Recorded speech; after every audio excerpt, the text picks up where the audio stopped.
예, 우리는 이제 이 성사의 기본적인 것을 다뤘고요.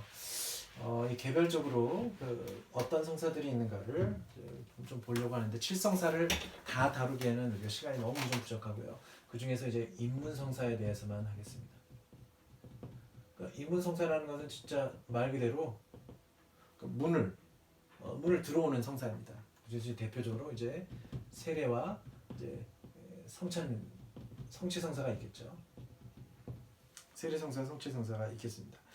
이 세례성사, 성취성사 우리가 이제 성사란 하나의 상징이고요. 우리의 근본적인 삶과 떨어질 수 없는 사실에서 출발한다고 얘기를 했습니다.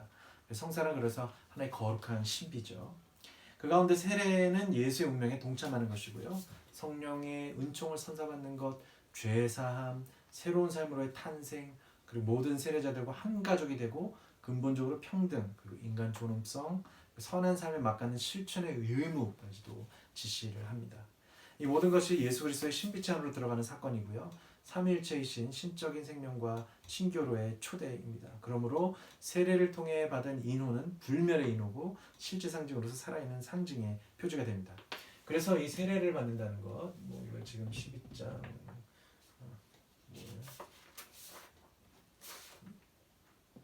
3이유에서 이제 세례를 먼저 11장 3.1을 하는데 세례는 그래서 단 한 번 이루어지는 겁니다. 단 한 번 이루어지는 겁니다. 두 번, 세 번 가능한가? 그런 건 아니고요. 그래서 이제 재세례파 운동이 막 일어났을 때 그것이 왜 이단인가에 대해서도 세례를 왜 두 번을 받는가? 예수 그리스도의 은총은 한 번에 이루어지는 것이지 그런 의미에서 유일적이고 이것이 이제 신적인 사건과 연결되면 뜻하게 되는 것입니다. 그 중에서 이제 그 1번 첫 번째로 그 세례의 의미와 성서적인 고찰을 좀 보게 되면요. 어쨌든 세례는 제일 처음에 접하게 되는 성사 중 하나죠. 세례는 대표적인 인문성사고요. 그 시작의 문을 들어서는 것입니다. 그래서 집을 방문하거나 어떤 단체에 가입하려면 절차가 필요해요. 요새 같이 코로나가 있으면 어떻게 되느냐? 손 소독제도 좀 먼저 해야 되고 발열 체크도 해야 되고 내가 여기 방문했다고 써야 되기도 하는 이런 그러니까 여러 가지 절차가 필요한 겁니다. 절차가 필요하고요. 그냥 절차 없이 들어가면 문을 함부로 넘게 되면 어떤 꼴이 되느냐? 예수 그리스도가 그런 얘기했죠. 나를 거치지 않고 들어가는 사람 도둑이다. 이런 얘기. 물론 이제 그건 좀 배타적인 의미로 우리가 해석할 수는 있겠지만 어쨌든 근본적인 용어로 봐서 아주 절차를 가지고 가자. 아니 누구나 어딘가를 가입하려면 내가 절차가 필요하고 내가 가입하려는 의도가 있어야 되고 다 하는 것과 같은 겁니다. 그런데 이 교회라는 모임은 사실 여느 다른 어떤 사회적인 거하고 완전히 다르죠. 교회라는 그 가장 기본적인 것은 그리스도의 신비체에 들어가는 겁니다. 교회는 교회의 그리스도의 신비체라는 의식을 갖고 있어서 영적으로 하나가 되는 것입니다. 그리스도를 머리로 하고 우리 몸의 각 지체가 되는 것입니다. 그런 모습으로 해서 이 세례라는 것이 뭐냐? 그리스도의 신비체 안으로 들어가겠다고 하는 자기의 결심인 것이죠. 결단인 것이고 이 안에서 내가 죄를 지은 상태지만 하느님 백성이 되겠다고 하면서 그 부르심을 받아들이는 예식이고 하나의 그 성사라는 것이죠. 그래서 우리는 그 그리스도와 일치하게 되는 것이죠. 그러니까 세례라는 관문을 통과해서 우리는 들어가겠다라는 겁니다. 그래서 그분과 일치하겠다라는 것입니다. 당연히 성사죠. 그러니까 물에는 다양한 상징이 담고 있어요. 그래서 왜 물을 그럼 사용하느냐? 나 손 씻었어요 한 가지 의미에서처럼 씻는다는 것이 되게 중요한 상징성을 갖고 있고요. 또 구약 성서에서도 유대인들의 예식에서도요. 그 히솝에 물을 뿌리면서 죄를 씻는 이 의식들을 했습니다. 그 하이옴 키푸르라는 것은 이제 속죄의 날 같은 그런 날에는 이 사람들도 그 히솝의 체에다가 이렇게 해서 물을 뿌려서 이렇게 하는 예식들도 좀 있었나 봅니다. 그러나 결정적으로 성서에서 이 세례에 대해서 처음 이야기한 사람은 바로 세례자 요한이죠. 이 세례자 요한은 이제 홀로 자기가 물에 들어가서 막 그 정화 의식을 한 것이 아니라 세례를 누군가에게 받는 것으로 돌린 사람입니다. 세례를 누군가에게 받는 것으로 돌린 사람입니다. 그래서 이 성사라는 것은 또 매개잖아요. 내재적인 것과 초월적인 것을 투명하게 매개해 주는 것입니다. 이런 것들이 이제 필요한 것이죠. 인간은 어쩔 수 없이 그렇게 된 겁니다. 교회는 왜요? 교회가 왜 필요한? 왜 조직이 왜 필요합니까? 아, 어쩔 수가 없는 인간적인 현실이 그렇다는 겁니다. 그럼 교회는 필요 없어요. 내가 하느님과 직접 만나겠다. 내가 다른 사람들과의 화해 필요 없이 하느님한테만 용서를 구하고 거기서 하면은 이 사람 이거 필요 없어요. 교회가 필요 없어요. 이제 개신교의 단점 중에 하나가 그런 것들이 있죠. 이런 것을 제대로 그럼 설명해 줄 수 있는가라는 겁니다. 그러니까 매개가 되지 않으면 어떻게 할 수 있다는 할 수 있는 것이죠. 자, 그래서 당연히 이 세례자 요한이 한 것은 누군가에게 받는 것을 돌린 것입니다. 성사성을 담는 것이죠. 예수님께서 그러면은 그럼 세례를 베풀었느냐 아닌가 뭐 이런 것에 대한 분분한 의견이 있어요. 근데 요한복음에서는 뭐 베풀었다 혹은 뭐 제자들이 베풀었다 뭐 이런 내용들이 있습니다. 세례에 대한 명시적인 내용은 사실은 없어요. 예수께서 직접 베푸셨다. 그냥 단지 그러면 언제 나타났냐? 부활 이후에 마태복음 그 모든 복음서와 사도행전에서 나오죠. 이제 너희들은 가서 내 세상 사람을 내 제자로 삼아서 마태복음은 특별히 성부 성자 성령의 이름으로 세례를 베풀어라. 뭐 이런 내용이 나옵니다. 이런 것을 봤을 때는 예수의 지상의 삶과 예수 이후 그 사도들 그리고 초대 공동체가 어떻게 복음을 전하고 있는가 그 운동이 계속 연속적으로 되고 있다. 이 성사를 통해서 세례를 주는 것에 있어서 연속적으로 되고 있다는 것을 우리는 볼 수가 있다는 겁니다. 결국은 세례가 예수 그리스도를 통해서 왔다라는 것을 볼 수가 있죠. 이런 의미로 이제 로마서의 6장 1절에서 11절이 되게 중요한 대목인데요. 세례의 어떤 신학이 있는가? 이게 바로 이제 사도 바울로가 세례라는 것이 예수 그리스도와 함께 죽고 예수 그리스도와 함께 부활한다. 물에 잠기는 것은 죽음을 의미하고 그럼 물에서 나와서 하는 것들이 이제 부활 체험을 하는 것, 뭐 이런 것들이 예수 그리스도와 함께 죽고 살고라는 의미로 이제 그 신학적인 것을 이제 로마서에서 특별히 더 완전 결정적인 이제 증언을 하게 되죠. 결국은 이 세례를 통해서 예수 그리스도의 신비체 안으로 들어간다 것을 뜻하게 됩니다.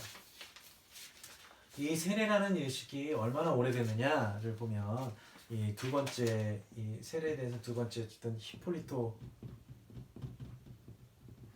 전승을 좀 보겠는데요. 이때 아마 2세기입니다. 그러니까 뭐 대략 그렇게 되는데요. 히폴리토의 그 사도 전승이라는 책에서 그렇게 나와 있기도 하고 그렇습니다. 이 여하간의 2세기까지만 해도 그러니까 뭐 100년에서 200년 사이까지만 해도 상당히 그 종말론적인 형량이 좀 많았고요. 그 그노시스주의라는 그 영지주의도 되게 강했고 이랬던 시기입니다. 그리고 초기에는 박해 때문에 뭐 아무나 신도가 될 수도 없었죠. 아니 어떻게 믿고 신도가 돼? 이게 뭐 고발할 수도 있고 이렇게 되니까. 그러니까 진정한 신앙의 소유자만이 구성원으로 받아들여졌기도 했고요. 이 순교하는 자는 바로 그것이야말로 피로 세례를 받은 것처럼 이야기를 했습니다. 구원이 된 거죠. 그냥 그렇게도 생각을 했었던 것입니다. 그러니까 그리스도인이 된다는 것은 보통 일상생활과는 반대로도 대조 사회의 안으로 들어옴을 뜻했습니다. 그래서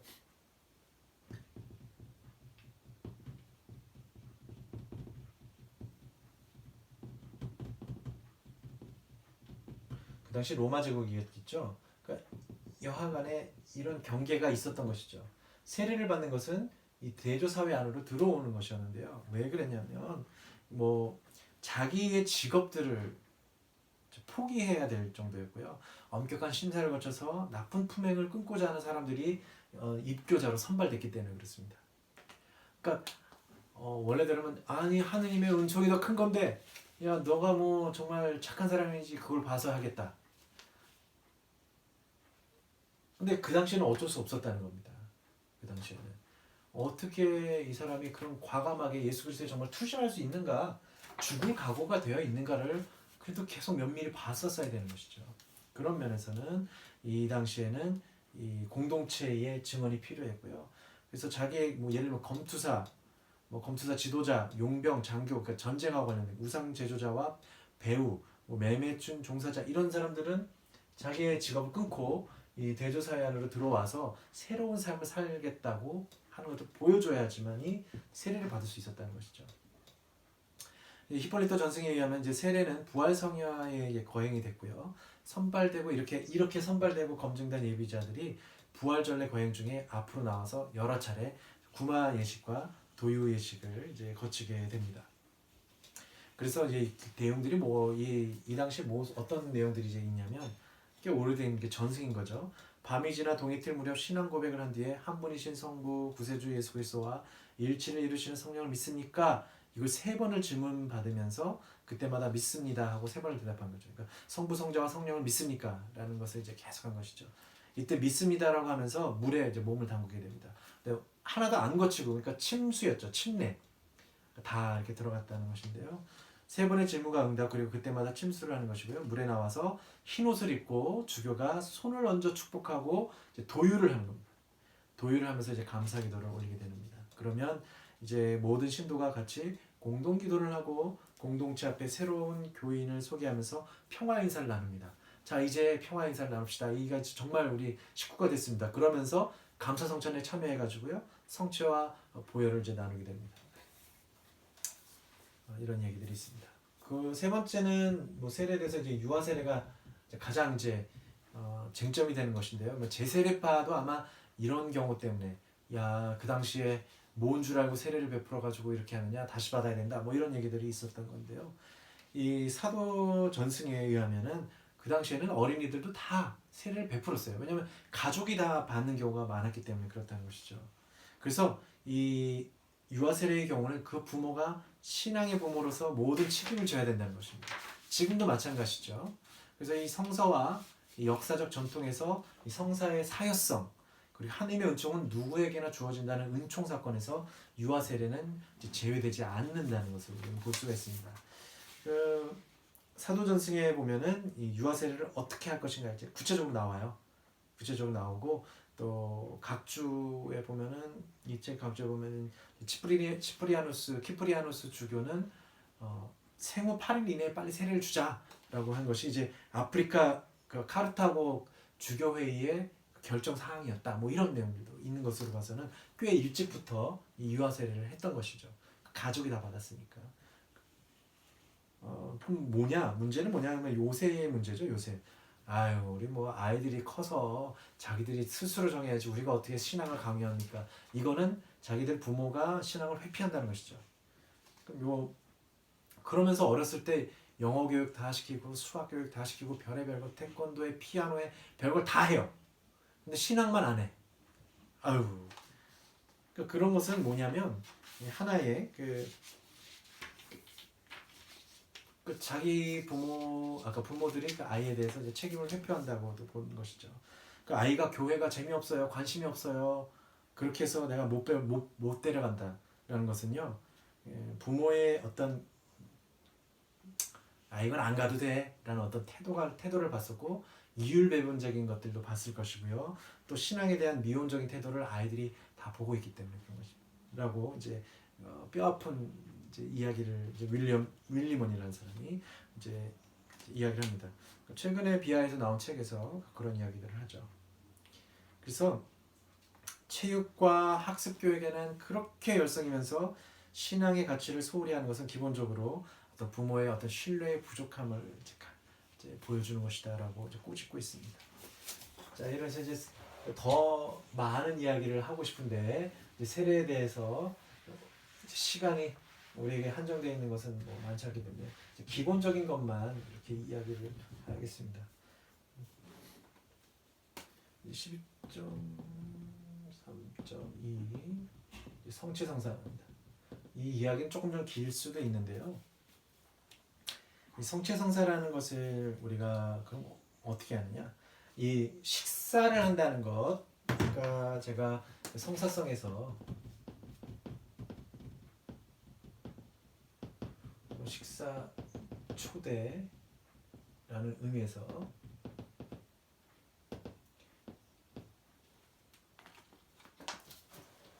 함께 밥을 먹는다는 것은 엄청나게 중요한 일이죠. 그래서 밥 먹고 뭐 술도 마시고 뭐 이런 것들, 또 같은 어려움을 체험하는 것들, 그리고 누군가를 식사를 초대한다는 것, 집으로 초대한다는 것, 요새는 좀 더욱더 어려워지는 상황인데요. 이것은 하나의 그냥 가족과 같은 어떤 예식과 같은 것이 되어버린 것이죠. 그래서 이 식사와 관련해서 예수 그리스도의 행위가 가장 명확하게 드러나는 것은 이제 마지막에 최후의 만찬을 하실 때인 것이죠. 파스카 잔치를 최후의 만찬 하실 때 그랬다는 것을 우리가 볼 수가 있고요.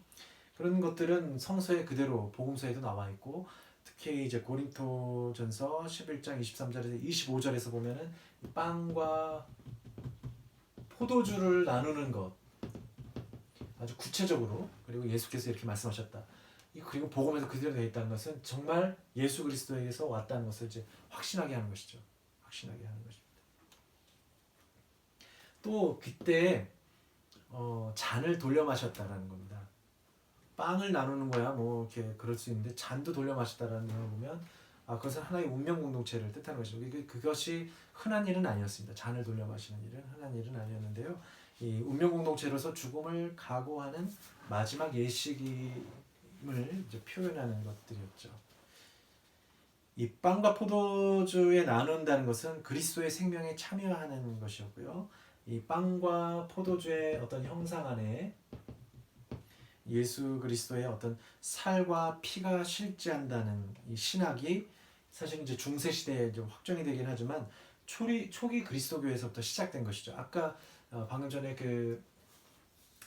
이 빵과 포도주를 예수 그리스도의 몸으로 받아들이지 않고 그냥 먹고 마시는 것으로 한다고 하면 그것이 예수 그리스도의 몸과 피를 어떻게 하는 예수 모독하는 거예요. 신성 모독하는 것이다 라고 하는 것 안에는 정말 실제적인 무엇이 강조하는 것이었습니다. 실제적인 무엇을 강조하는 것이었죠. 이 초기 그리스도교에서부터 사실은 이런 실제성, 빵과 포도주의 형상이 예수 그리스도의 몸과 피로 어떻게 관련을 아주 성사적으로 상징적이지만 실질적인 무엇인가로 되어 있다는 것은 초기 그리스도교에서부터 계속 내려왔다는 것이죠. 여기서 이제 세례를 통해서 그리스도의 신비체의 구성원이 된 교인들이 성찬례에서 드디어 예수 그리스도의 몸과 피를 받아 모시면서 더욱 예수 그리스도와 일치를 하게 되는 것이죠. 그래서 예수 그리스도의 신비체, 그리스도의 신비체라고 할 때 신비체를 안에서 이제 예수 그리스도를 머리로 하고 각 지체들이 있습니다. 함께 먹고서 모든 영양분을 받게 되는 것이죠. 여하간에 이 예식은 근데 그냥 단순한 반복이 아니라 그 안에서 신비로운 사건들이 계속 일어나는 겁니다. 일어나게 된다는 것을 볼 수 있고요. 그리고 한 빵과 한 포도주를 먹으면서 우리가 하나가 된다는 것을 실질적으로 그 안에 벌어지는 사건으로서 받아들이게 되는 것이죠. 그러니까 변화된 실제 상징으로 우리는 알아들 수 있다는 것이죠. 이 빵과 포도주 안에서 그것을 볼 수 있습니다. 아까 세례에서 좀 빼먹은 것이 있는데요. 이 세례 예식을 하면 주교가 한다 그랬는데 유아 세례가 늘어나고 또 신자들이 많아지고 교회가 각 곳으로 막 생겨지니까 세례식에 주교가 다 참여할 수가 없게 됐습니다. 그리고 세례를 받을 때 마지막에 안수하고 기름을 발랐거든요. 도유 예식을 했는데 이것은 이제 주교만이 갖고 있었어요. 그래서 견진할 때 지금도 견진 성사를 할 때 주교님이 오셔서 기름을 발라주는 이유는 바로 여기서부터 온 것이죠. 그래서 각 교회에 너무 많으니까 세례는 이 관할하고 있는 여기 있는 사제들, 주임이라든지 관할이 본당 사제들이 이것을 세례를 베풀지만 주교가 와서 마지막에 이 도유 예식을 하면서 이 세례가 완성된다는 의미에서 이제 견진 성사가 세례하고 이제 조금 분리됐다는 거. 그러면서 이거 그래서 원래는 두 개가 합쳐져 있었다는 겁니다. 주교에 의해서. 근데 나중에 어쩔 수 없는 시간과 공간의 차이 때문에 두 예식이 갈라진 겁니다. 그래서 견진도 사실은 그래서 인문성사 안으로 들어가는 것이죠. 예. 그래서 성체성사 안에 특별히 이 성체성사 안에서 아나포라라고 하는 성찬기도, 예전에는 뭐 감사기도라는 말도 했어요. 감사성찬례에서 나오는 기도니까 이 성찬기도가 가장 그 핵심을 이루고 있는 그 성찬례 중에서 성찬의 전례 중에서 가장 핵심을 이루고 있는데요. 아나포라라고 하는데 이 안에서 이제 감사성찬례는 말씀의 선포, 그리스도와의 일치, 감사의식, 희생제사, 천상혼인잔치, 또 예수 그리스도의 삶과 죽음의 제사, 죄사함의 체험, 화해의 잔치, 공동체 일치의 절정이며 종말론적 사건의 선취다, 봉사와 평화의 잔치다 라는 어떤 뭐 이런 다양한 어떤 상징들이 계속해서 드러나게 됐고요. 초기 그리스도교인들은 직접 빵과 포도주를 가져와서 제단에 예물로 드리고서 그 빵과 포도주를 축성하고 다 함께 빵과 포도주를 나눠 먹고 마셨다라는 이야기들이 있습니다.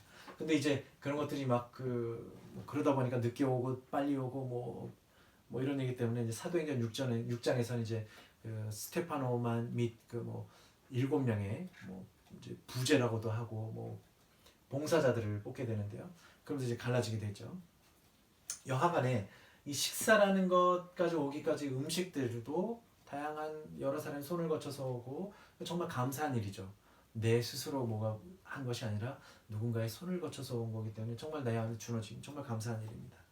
그래서 이 감사성찬례에도 이 빵과 예물을 봉헌하면서 그것을 축복하고 그것을 나눠 먹는 것들이 가장 성체성사 안에서 아주 핵심을 이루는 것 중에 하나가 되겠죠.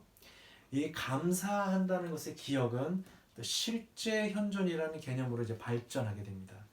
실제 현존이라는 것은 이제 성령 통해서 예수 그리스도 자신이 감사 예식의 주체로 내려오신다는 것을 뜻하는 것이고요. 이것이 인간의 조작이 아니라 신적인 일인 것이다 라는 것을 보여줍니다. 이 성사의 사유성 때문에 그런 것입니다. 한 번 오심으로 끝나는 것이 아니라 우리 곁으로 오시는 과정인 것이라고 우리는 보게 되는 것이죠. 자신의 살과 피를 내어주는 예식으로 그분의 고난과 죽음, 고통의 역사도 이 안에서 함께 드러나는 것이죠. 이게 단 한 번이라는 그 히브리서의 말씀에서 단 한 번 죽으심으로 끝났다라는 것 때문에 이것이 이제 희생제사라기보다는 희생제사다. 예수 그리스도가 그럼 성체성산에서 맨날 돌아가시고 부활하시고 이것이 반복이 아니라 그것이 아니라 예수 그리스도의 어떤 그런 것을 실제 상징으로서 우리가 그 희생 제사 안에 참여하는 것에 관점이 이제 바뀌는 것이죠. 그렇게 우리도 그렇게 희생하지 않으면 안 된다는 것으로 이게 바꿔서 이제 생각을 하게 되는 것이고 아까 그 만남에는 예비가 필요하듯이 또 준비가 필요하듯이 마음을 다잡아야 되듯이 이 먹고 마시는 행위에만 집중하는 것이 아니라 왜 이 공동체 식사와 중요한 것인가? 그 신적인 잔치를 모독하는 것은 아니게 하는 것이 이 예수 그리스도께서 이 안에 빵과 포도주 안에 어떤 식으로든 이 형상 안에 계시다라는 것은 어떤 믿음을 갖고 있다면 정말 그 예식을 소중하게 생각하고 그렇다는 것이죠. 근데 이제 반대로 우리의 믿음이 있어야만 이 빵과 포도주가 어쨌든 뭐 실제 현존한다.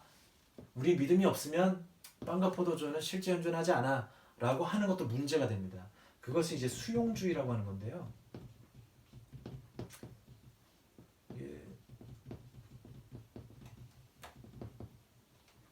리셉슈얼리즘이라고 해서 이제 이런 의미들이 이제 개신교 쪽에서 이제 많이 나온 것이죠.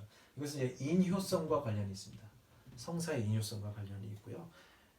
이렇게 되면은 뭐냐면 우리의 믿음으로만이 이제 빵과 포도주 형상 안에 뭐가 된다라고 하는 것은 우리의 믿음과 어떤 우리가 행업에 의해서만이 우리의 의도에 의해서만 빵과 포도주 형상이 변한다라고 변해버린 것이죠. 하느님께서 주시는 은총보다는 우리가 어떤 믿음에 이것을 결정해버린다라는 것이 수용주의라는 건데 이런 것도 하나의 문제가 될 수 있다는 것이죠. 그래서 중요한 것은 상징이고 있지만 어떤 실제적인 무엇인가를 우리가 인간으로서 사물 안에는 어떤 사물이 어떤 실제적인 거라고 그랬잖아요. 그리고 이게 초월을 담고 있다고 했는데 그래서 사물을 무시하면 초월을 어떻게 할 수가 없다는 초월을 갈 수 없다는 것을 보게 된다면 실제성을 담고 있는 건데 이것을 정말 실제적인 것이 아니고 그냥 상징이지 뭐 그냥 기호지 이렇게 해버리면 성체성사의 빵과 포도주는 그냥 빵 먹다가 그냥 버려도 되고 뭐 포도주 마시다가 그냥 뭐 아니 뭐 또 흘렸네 그냥 그러고 말아버릴 수 있다는 겁니다. 그러니까 소중함, 귀중함이라는 것이 공동체 믿음의 확인 차원에서 보수 그럴 때에는 보수적일 필요가 있다는 것이죠. 보수적일 필요. 이것을 그 자체로 믿을 수 있다는 것도 하나의 보수적인 표현입니다. 근데 이걸 갖다가 뭐 예를 들자면 이런 거예요. 그 성공의 기도서나 이런 데서 어떻게 했냐면 여기에서는 그 감사성찬에 그 성찬 기도할 때 앉을 수도 있다라고 하니까 어떻게 되느냐? 그냥 앉아버리더라고요. 바꿀 수가 없어요. 한번 그렇게 되면 안 바꿔요. 일어서야 됩니다. 원래 기본적으로는 일어서거나 아주 옛날에는 무릎을 꿇었는데 일어서야 됩니다. 했을 때 근데 거기에 할 수도 있다 하니까 사람들은 더 편한 것으로 가거든요. 계속 편한 것으로 갑니다. 우리가 편하려고 전례를 거행하는 건 아니거든요. 편하려고 성체성사를 하는 것도 아니고 우리가 편하려고 세례를 받는 것도 아닙니다. 우리가 편하려고 고해를 하는 것도 아닙니다. 중요한 것은 우리 실존에 관련된 겁니다. 조금 불편한 것을 찾음으로써 좁은 곳으로 찾아가고자 하는 마음인 것이죠. 마찬가지입니다. 그래서 사제도 빵과 포도주의 형상 안에 정말 최선을 다해서 이 빵과 포도주가 우리 교인들의 믿음을 더욱더 진작시키고 또 공동체 일치를 이루는 아주 그리스도의 강력한 힘이 작용하지 않는다고 믿어버리면 교우들이 다 알아요. 아유, 저 신부님은 뭐 별로 예식에 집중하지 않나 보네. 다 압니다. 그 사제가 그 교회의 성사적인 존재가 되지 않으면 신자들도 그걸 다 알아요. 모를 것 같죠? 다 압니다. 그래서 성사적인 존재가 되고 성사에 충실한 존재가 되면 될수록 공동체는 그 사제를 성직자를 존경하게 됩니다. 사제가 이런 일을 소홀히 하면요. 신자들도 그냥 소홀히 하게 되는 거예요. 결국에. 자, 이 감사 성찬례는 그래서 개개인 한 사람만의 잔치가 아니라 공동체 전체의 소망과 열망을 담은 잔치이고요. 그래서 공동체 모두가 한 몸임을 깨닫고 희망을 얻게 돼서 교회의 일원으로 예식이 끝난 뒤 파견되는 것입니다. 그래서 감사 성찬례 후에 파송되는 우리는 교회로서 파견되는 것이고 다시 공적인 삶을 사는 것과 마찬가지입니다. 그래서 지금도 마지막에 나가서 복음을 전합시다 했을 때 그리스도의 이름으로 하겠다라고 아멘 하는 것이죠. 그렇지, 거기서 나온 말이 이제 이때 미사 에스트입니다. 그래서 미사라는 말이 그 중세 때 이런 말에서 나온 것입니다.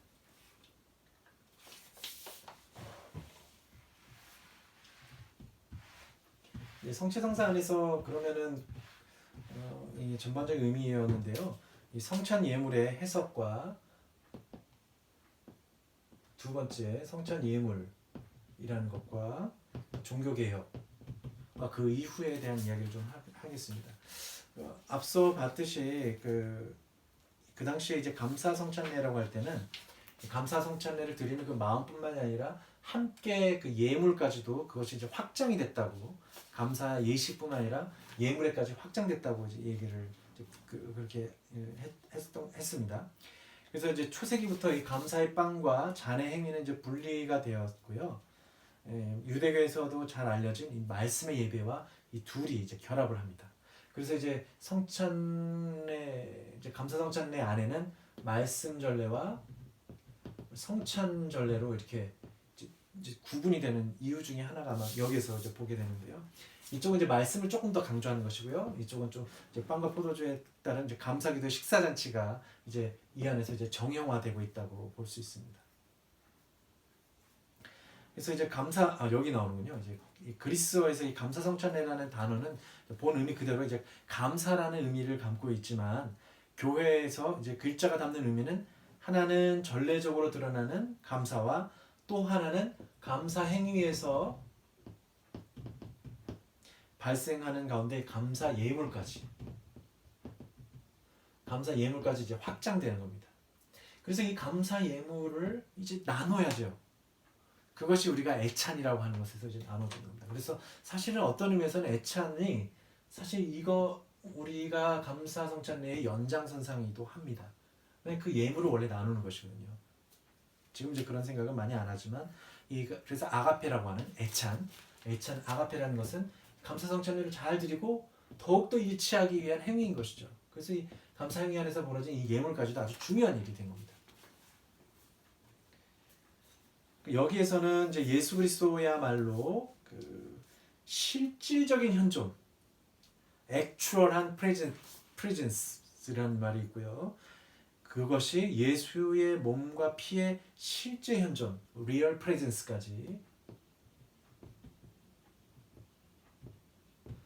이제 넘어간 것이죠. 그렇게 된 것입니다. 그래서 이런 실제 현존이라는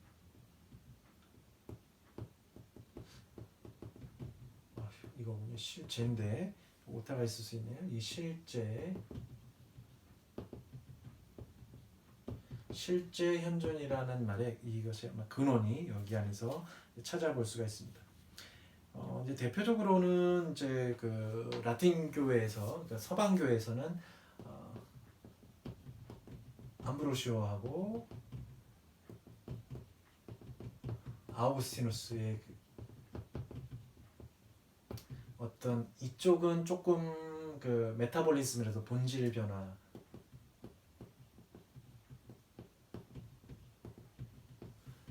이쪽은 약간 실제 어떤 상징적인 어떤 그 상징주의를 대표를 하고 있는데요. 이 본질 변화는 나중에 이제 실체 변화까지 갑니다. 이것은 뭐 개신교적인 용어는 이제 화채설입니다. 본질이 변하는 거면 실체가 변하는 것이다. 이제 본질이 이제 실체를 담고 있으니까 그런 이야기를 하는데요. 이것은 뭐 물론 뭐 아마 많이 그 개신교 신학에서도 많이 좀 보셨을 것 같습니다만 이 중세 시대를 거쳐오면서요, 이 암브로시오의 교부의 이런 내용들이 더 이제 강조가 됐어요. 그럼 아우구스티누스는 그럼 이 빵과 포도주에 대해서 그럼 실제성을 인정하지 않느냐? 아닙니다. 그런 건 아닌데 조금 더 실제 상징이라는 의미로 조금 더 상징성을 더 이제 강조를 한 것뿐이지 이 안에도 실제가 있다는 것은 우리 이제 이야기를 하는데요. 이것을 점점 빵과 포도주를 강조하다 보니까 예수 그리스도의 그걸 강조하다 보니까 이제 중세 시대 때 사람들이 경건한 마음으로 우리가 1년 죽기 전에 한번 모셔야 되겠구나. 감히 내가 어떻게 그런 어떤 뭐 지극한 신심이라고 할 수 있는데요. 그런 것들이 이제 퍼지게 되고요.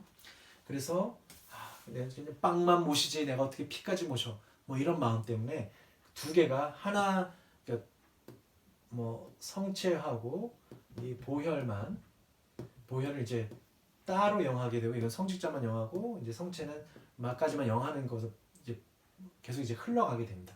그러다 보니까 이제 종교개혁가들이 이제 비판을 하죠. 하나만 여기서 조금 용어 정리를 조금 잠깐 했으면 좋겠는데요.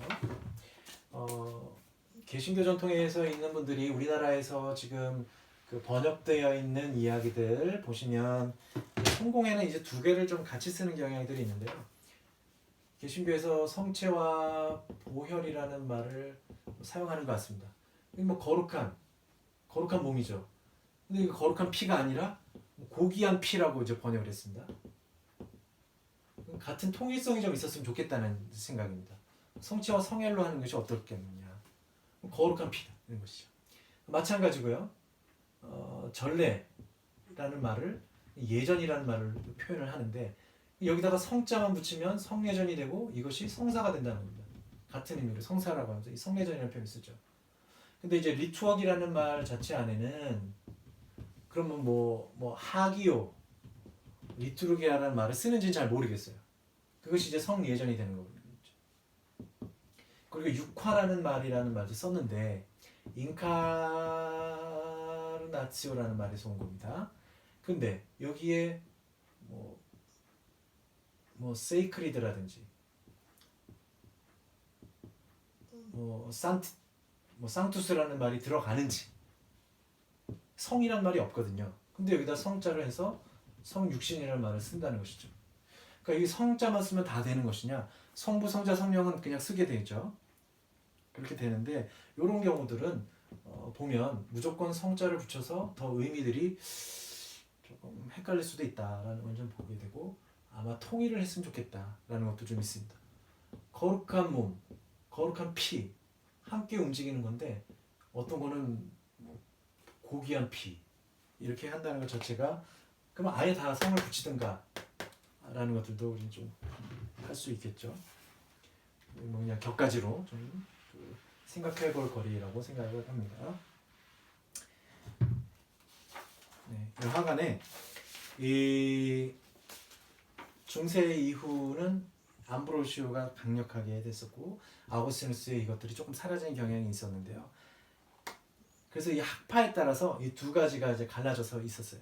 근데 이제 종교개혁 시대에 당연히 이 종교개혁가들이 이 미사라는 말 대신에 어떤 말을 쓰는지 아벤트 말이라는 말을 씁니다. 이게 이제 만찬이죠. 뭐 어떻게 따지면 이제 das letzte 아벤트 말 이렇게 되겠지만 그 뭐 이제 최후의 만찬이겠지만 뭐 루터랑 스빙글리가 이제 독일어권 사람이니까 이런 것들이지. 그래서 이제 최후의 만찬이라는 개념들을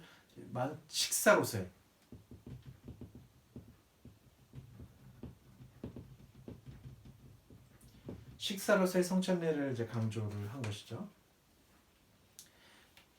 그래서 그 중에서 가장 이제 되는 것이 아까 예물이라는 것과 그다음에 실제 현존이라는 것, 리얼 프레젠스라는 것, 그리고 또 보혈을 배령하는 것, 보혈을 따로 주지 않는 것에 대해서 비판을 이제 하게 되는 것이 가장 큰 것이었죠.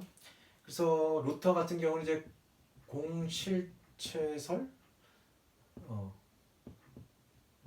콘substantians 레레라고 하는 공실체설을 했고 스빙글리는 아주 그냥 상징으로만 알아듣는 것이고 깔뱅은 이 둘을 공실체와 이 상징을 어쨌든 이 실제 상징의 의미로 하려고 했으나 그 약간 그 우리의 영이 하늘로 올라간다. 우리의 영의 활동, 우리를 영의 활동으로 끌고 오른다라고 말함으로써 약간은 그 수용주의적으로도 이제 갈 수 있는 그런 것들이 있습니다. 이 스빙글리 같은 경우는 우비크비텟이라고 하는 것이 편제라고 우리나라 말로 이제 번역이 되는데요. 뭐 일편편이 어떤 편들이 있다라는 어디에도 있다 뭐 이런 의미인 것 같습니다. 그래서 그 종교개혁 시대에 이 실제 상징에 조금 가까운 이것들 막 더 부각이 되고 그래서 이런 실체 변화보다는 이 아우스티누적인 의미가 더 부각이 되면서 이 로마 가톨릭하고 이제 각을 세우게 되는데 이때만 해도 만약에 종교개혁가들의 이러한 것들을 좀 받아들였다면 로마 가톨릭 교회가 조금 더 폭넓은 의미에서 이 성자 성사에 관해서 이 개혁 교회들하고 아주 좀 대화가 좀 다르겠을 텐데 무조건 다